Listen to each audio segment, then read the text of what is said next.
Welcome back to our Conservation Talks. Today, we're taking a deep dive into the world of paper. It's something we encounter every single day, but Yeah. I think it's fascinating to kind of dig deeper into its history and how it's actually made and, the complexities behind it. Yeah, I mean, how often do we think about, that piece of paper that we're writing on or the book that we're reading I guess and right. all of the steps that went into, creating that? Yeah, and I think it's so easy to take it for granted because it is so ubiquitous.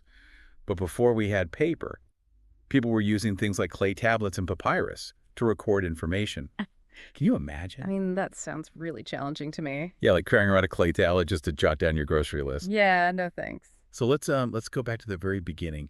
How did this revolutionary material even come to be? Well, the story begins in ancient China. Mm. Around 105 CE, there was a government official named Kai Lun, and he refined existing paper-making techniques, using materials like mulberry bark, old fishing nets, and even rags. Wow, so they were really using anything they could get their hands on. Pretty much, yeah. And this innovation led to a more consistent and practical type of paper that could be produced on a much larger scale. So that was a huge turning point. But what made Kai Lin's invention so important? Well, think about it. Before paper, knowledge was really limited to a select few. Paper made it possible to share information with a much wider audience. That makes sense. It helped spread religious texts and, allowed ideas to travel across vast distances. It standardized legal documents and helped bring order and structure to societies. So it really was a game changer in so many ways. Exactly. And it also allowed scholars and scientists to, create detailed diagrams and illustrations, Hmm. which really fueled advancements in fields like medicine and astronomy. It's amazing to think that this one invention had such a profound impact on so many aspects of life. Yeah, and that impact continues to this day. It's hard to imagine our modern world without paper.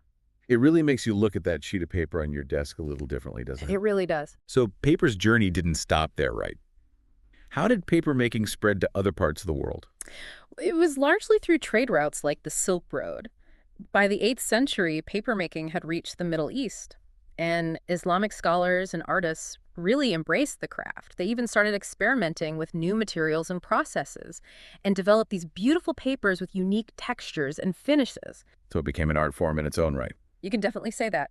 And from the Middle East, papermaking continued its journey westward, eventually reaching Europe by the 12th century. Wow, so we've gone from ancient Chinese techniques to European paper mills. That's right. That's quite a journey. It is. I'm curious about the actual process of making paper back in those early days. Sure. Was it really as complicated as it sounds? The ancient process was actually pretty simple in concept, but it definitely required a lot of skill and physical labor. Yeah. They would start with natural materials like mulberry bark or hemp fibers and soak them in water to soften them up and break them down into a pulp. So I'm picturing a giant vat of fiber soup, kind of like a smoothie, but for paper.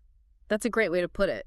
And once they had a nice consistent pulp, they would carefully spread it onto a woven surface, almost like a giant strainer. As the water drained away, the fibers would intertwine and form those thin sheets of paper we know and love. It's incredible how they transform those raw materials into something so delicate yet so durable. I'm also curious about how those ancient methods compare to modern paper making. Oh, Is it still as hands-on or has technology kind of taken over? modern papermaking has definitely evolved over time. It's a much faster and more efficient process now, thanks to technology. The main ingredient these days is wood pulp, which is derived from trees specifically grown for paper production. That makes sense considering how much paper we use today. It wouldn't be very sustainable to rely on old fishing nets and rags. No, it wouldn't. But I imagine there were some environmental concerns with using wood pulp on such a large scale. There are definitely some challenges. Converting trees into pulp involves chemical treatments, and those can have an impact on the environment. And of course, deforestation is a major concern when it comes to sourcing the wood pulp. It sounds like the story of paper isn't just about innovation and progress, but also about finding a balance between those advancements and environmental responsibility. Absolutely. And that theme of balance actually carries over into the world of paper conservation as well. Speaking of conservation, that's a great segue into the next part of our discussion. We've explored the fascinating history and evolution of papermaking. Now let's dive into how we can actually preserve these paper treasures for future generations. Sounds good. Paper can be pretty vulnerable. Over time, it can deteriorate due to all sorts of things like acidity, light exposure, changes in humidity, and even just improper handling can damage its structure. Wow, so paper has a lot of enemies. So Mhm. how do we go about protecting these paper treasures from, the ravages of time? Well, that's where preventative conservation comes in. It's all about understanding those vulnerabilities and then taking steps to minimize the risks. Right, so kind of like creating a protective shield around Right. your paper objects. Exactly. So what are some of the key strategies for preventing damage? Well, one of the most important things is proper handling. And you might be surprised to learn that cotton gloves, which people often associate with handling delicate objects, are actually not recommended for paper artifacts. Really? I always thought those white gloves were like the go-to for anything fragile. Yeah, a lot of people think that, but cotton gloves can actually be quite abrasive. The fibers can snag on the paper and cause tears or abrasions, and they can also transfer oils and dirt from your hands onto the paper, which can lead to more damage down the line. So what's the best way to handle paper artworks then? The best way is to use clean, bare hands. Just make sure to wash your hands thoroughly before handling any paper artifact, to remove any oils or dirt that could cause harm. If you prefer to use gloves, nitrile gloves are a good alternative. They provide a barrier, but without all the extra bulk and friction. Okay, so clean hands or nitrile gloves it is. What other steps can we take to protect our paper treasures? Well, proper storage is really important. This is where protective enclosures come into play. Things like acid-free folders, mats, and frames. They act as barriers against dust, pollutants, and fluctuations in humidity.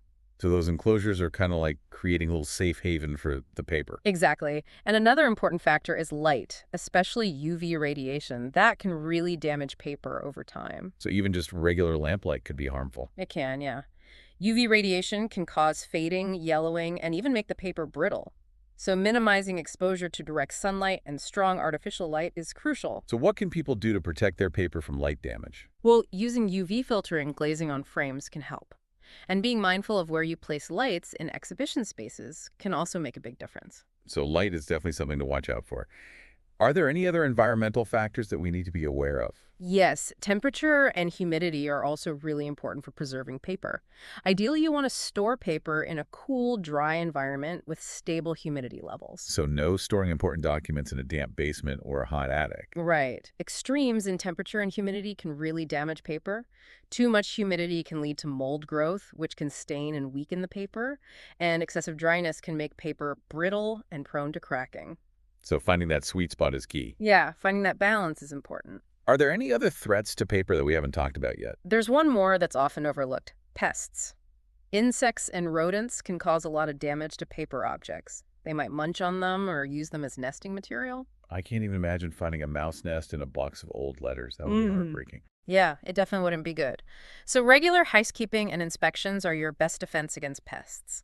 So just keeping things clean and checking for any signs of pest activity can go a long way. Exactly. What if you do discover an infestation? What should you do? If you suspect an infestation, the first thing you should do is isolate the affected items and then contact a pest control professional, ideally someone who specializes in museum or archival collections. So someone who knows how to handle delicate artifacts. Right. They can assess the situation and recommend the best treatment options. That makes sense. Well, we've covered a lot of ground today, from the origins of paper to the intricacies of conservation. It's clear that preserving these paper treasures requires knowledge, planning, and a real appreciation for their significance.